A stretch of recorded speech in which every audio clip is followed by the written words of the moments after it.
এটা খুব হাস্যকর লাগে, যাকে আমি ধরে আনতে চাই পারলে, কারণ আমাদের তো চুক্তি আছে, যে বিনিময় চুক্তি, আমি ওনাকে ধরে বেঁধে আনতে চাই।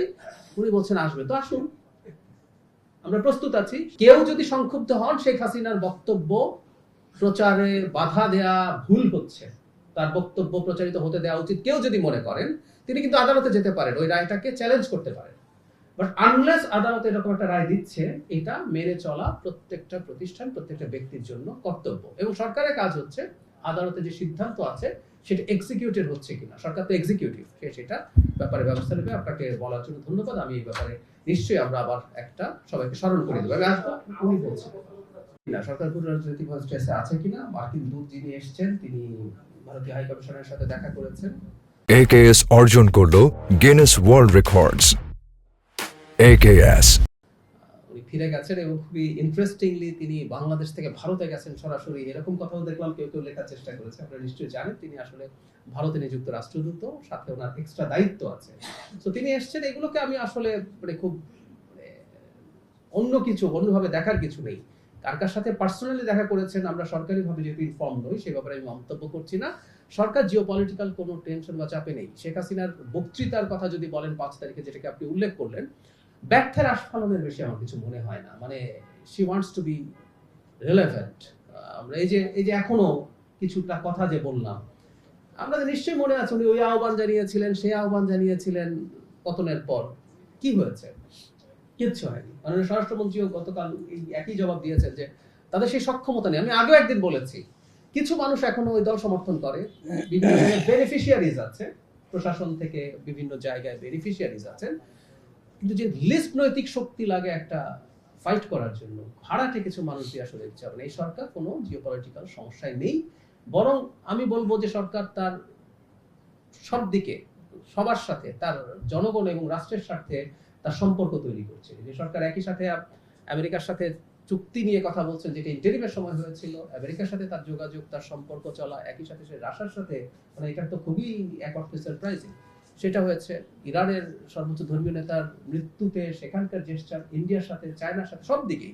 সো আমি মনে করি না কোনো রকম কোনো সংকট আছে। আর একটা কথা মনে রাখতে হবে, আগের সরকারের ডিলিং ছিল সে ক্ষমতায় থাকতে চায়, তার জন্য কিছু কিছু দেশের সাথে সম্পর্ক তৈরি করা।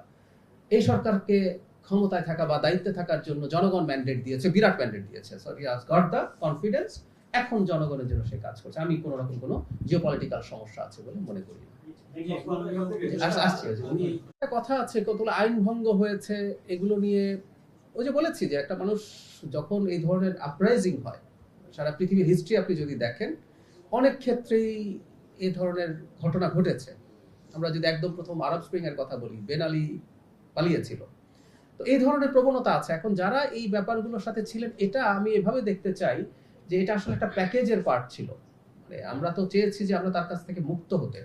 সো এই মুক্তর সাথেই এই ব্যাপারগুলো ওভাবে ছিল। এখন কারা কারা কোনভাবে ইনভলভ ছিলেন, রোল প্লে করেছেন, সেগুলো এই মুহূর্তে তদন্তের কোনো চিন্তা সরকার করছে না। ওইটা ওই সময়কার যে পরিস্থিতি ছিল, সেই পরিস্থিতির সাথে ওই প্রেক্ষাপটে আসে। এবং আবার এটাও বলেছি, কিন্তু এটাকেও আবার অনেকে মিসইন্টারপ্রিট করেছেন, আমরা তার প্রতি কিন্তু ন্যায় বিচার নিশ্চিত করব।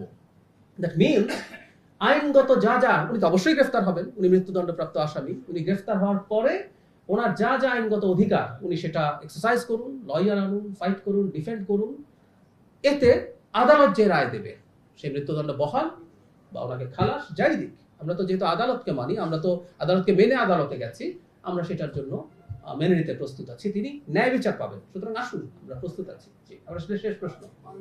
আমি তসলিমা নাসরিন, যারা শোনেননি, তিনি দেশের বাইরে আছেন এবং উনি বলছেন তার দাবি যে কোনো সরকার তাকে দেখে আসতে দেয়নি, তাকে আনানোর জন্য কোনো উদ্যোগ সরকারের কাছে নেই। তিনি আসবেন কিনা, তিনি আসার জন্য তিনি কি কি করতেছেন, সেটা একেবারেই তার সিদ্ধান্ত। এটা তার সিদ্ধান্ত। তিনি তার সিদ্ধান্ত অনুযায়ী যদি যা যা প্রসেস আছে, প্রসিডিউর আছে, তিনি চাইলে সেটা করতে পারেন। তারপর সরকার সিদ্ধান্ত নেবে তার ব্যাপারে কি সিদ্ধান্ত হবে। কিন্তু সরকারের উদ্যোগ নেওয়ার কিছু। অভিযোগ এনেছেন, কিন্তু উনি যদি কখনো আসেন, উনি যদি দেশের আইনের আশ্রয় নেন, ফৌজদারি অপরাধ কিন্তু তামাদি হয় না, ফৌজদারি অপরাধ থেকে যায়। উনি যেহেতু ভুক্তভোগী, তিনি যদি মনে করেন, তিনি যেসব লেখকের বিরুদ্ধে এই ধরনের অভিযোগ এনেছেন, তিনি যদি মনে করেন আদালতে যাবেন, তিনি নিশ্চয়ই যেতে পারেন। আর সেটা ডিপেন্ড করবে তিনি এই দেশে যদি আসেন